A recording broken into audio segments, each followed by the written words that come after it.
Bueno, Gonsen, me estoy permitiendo enseñarle cómo se usa el Periscope. Está transmitiendo Marco por Periscope, porque él es de la otra aplicación que no sé cómo se llama, pero... Meerkat. Bueno, ¿cómo estás, Marco Gonsen? Vamos Hola, a Pascal. platicar un tema interesante con Marco Gonsen en esta sección semanal de los miércoles sobre cultura digital, memoria flash. Él publica los miércoles la columna en el periódico Excelsior y aquí la comentamos. Y es muy interesante su columna del día de hoy, que tiene que ver pues con los procesos electorales. Estamos en medio todavía de un proceso electoral en México, aunque ya se votó, y la relación de las redes con la democracia. ¿Cómo estás, Marco Gonsen? Hola, muy buenas tardes, Pascal. Muy buenas tardes al auditorio. Y pues realmente lo que vimos es, pues de alguna manera la consolidación en México de un fenómeno que ya habíamos estado viendo en otros países. Lo acabamos de ver hace unas semanas en España. Ya había ocurrido en Estados Unidos, que es el mayor peso que están teniendo las redes sociales en la Sí. configuración de una nueva forma de hacer política. Déjame decirte que yo ingresé en Twitter, me volví usuario de Twitter a raíz de la información que hubo sobre la elección en Irán, ¿te acuerdas? En Sí, claro, 2009. exacto. En 2009 hubo una elección presidencial en Irán y la gente utilizó masivamente Twitter para transmitir información sobre la elección. Yo creo que fue la primera gran elección a nivel internacional, a lo mejor también junto con la de Obama de 2008, pero bueno, Ujú. fue una elección en la que las redes sociales fueron protagonistas. ¿Qué tanto hemos avanzado en la discusión y el uso de las redes sociales en los contextos de procesos electorales en democracia? Pues mira, yo creo que el caso mexicano nos da dos ejemplos, al menos uno que es en el que podemos decir que las candidaturas independientes, que fue el fenómeno, digamos, más nuevo, más novedoso, pudieron abrirse un hueco en medio, digamos, de un sistema de partidos que es un sistema muy establecido. Sí. Digo, no tiene que ver con los regímenes autoritarios o con los regímenes muy consolidados, como es el caso, por ejemplo, de Irán, pero, sin embargo, sí parecía muy poco probable que una candidatura independiente, con muchos candados, con muchas dificultades, sin tanto acceso a recursos públicos, sin tanto acceso a publicidad, pudiera encontrar una forma.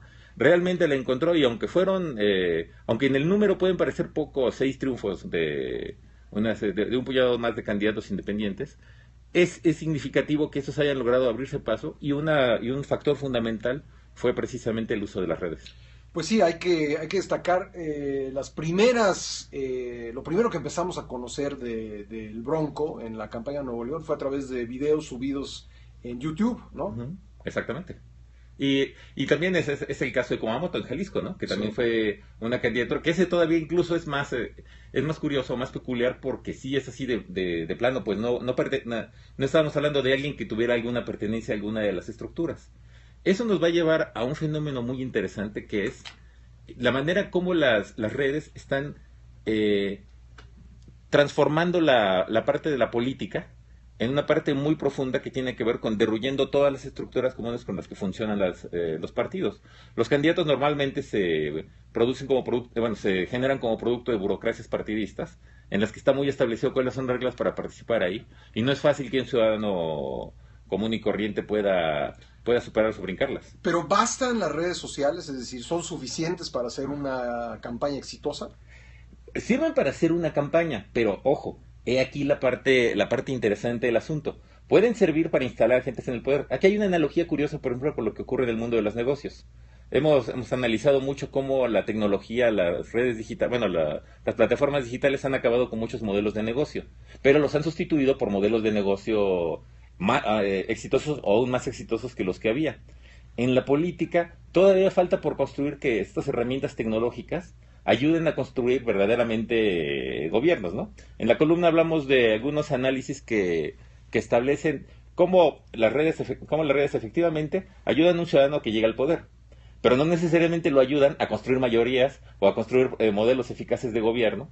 Sí. Eh, A él, pero yo creo que sí ayudan a los ciudadanos las redes sociales a una mayor vigilancia del gobierno. Hemos tenido ejemplos últimamente en México donde pues presuntas acciones pues ilegales por parte de gobernantes han sido denunciadas en las redes sociales y esto ha generado discusión pública. Entonces no sé si le ayude al gobernante a construir un mejor entorno de gobernabilidad, pero sí le ayuda al ciudadano a vigilar lo que hace ese gobernante. Ahora, a esos ciudadanos que lleguen emergidos de redes sociales, les conviene tomar nota de algunas experiencias interesantes que han surgido en otros países de redes que no necesariamente son electorales o no necesariamente son de activismo político, pero que sí contribuyen a la consolidación de modelos democráticos de gestión, ¿no? Hay un sitio, por ejemplo, en Nigeria, que es muy interesante, que se llama Budget, que lo que hace es traducirle a la gente los presupuestos, ¿no? Dice, por ejemplo, o sea, cuando nos presentan el presupuesto, pues es una maraña de papeles y de cifras, Sí. que nadie entiende. Entonces lo que hace esta red es, a ver, te vamos a explicar, este dinero que tú estás pagando de tal impuesto se va a traducir en tal política pública y te va a costar tanto, va a ser tanto más caro que si lo hicieran por este método. Y entonces de esa manera se crea un método en donde toda la gente se va involucrando, se va entendiendo, vas teniendo de la mano de expertos que te van guiando y a su vez vas diciendo, bueno, pues esto, lo que me están diciendo el gobierno, lo que me está diciendo no es lo que está ocurriendo realmente, ¿no? Oye, pero por volver al punto anterior, hay candidatos que han usado exitosamente el Bronco, por ejemplo, las redes sociales en campaña, pero que no están sabiendo usar las redes sociales una vez que se convierten en gobierno. Pues aquí lo interesante será ver cuál va a ser el uso posterior que le van a dar, o ya sea estos representantes populares o estos gobernantes, una vez que ya asuman el poder. Es de esperarse que finalmente, si lograron con base en si tuvieran una base social para poder construir sus candidaturas y obtener los votos que los llevaron al poder, utilicen esa misma base social para construir una coalición efectiva que les permita tener un gobierno eficaz, un gobierno consensuado, un gobierno que tome en cuenta medidas que le estén interesando a la gente, ¿no? En donde que los puede usar también como termómetros de los problemas que les son sensibles, ¿no? Si, por ejemplo, si tenemos ahorita un problema sensible que puede ser el transporte, dices, pues el gobernante en ese momento decir, Sí. voy a ser sensible a esto y vamos a tratar de construir soluciones comunes. Suena utópico, Sí. pero bueno, eso es parte de la... Pero es lo novedad que están nos trae. recomendando diversas organizaciones, expertos, y que tú dices en la columna no están haciendo necesariamente los políticos, ya que ganaron la candidatura, ya que ganaron la campaña, que están instalados en el poder o en el cargo de representación. Sí, ahí lo que parece mucho que pesa es la inercia de seguir así, de ganarlo por vías nuevas, pero también hacer política a la antigua, ¿no? Sí.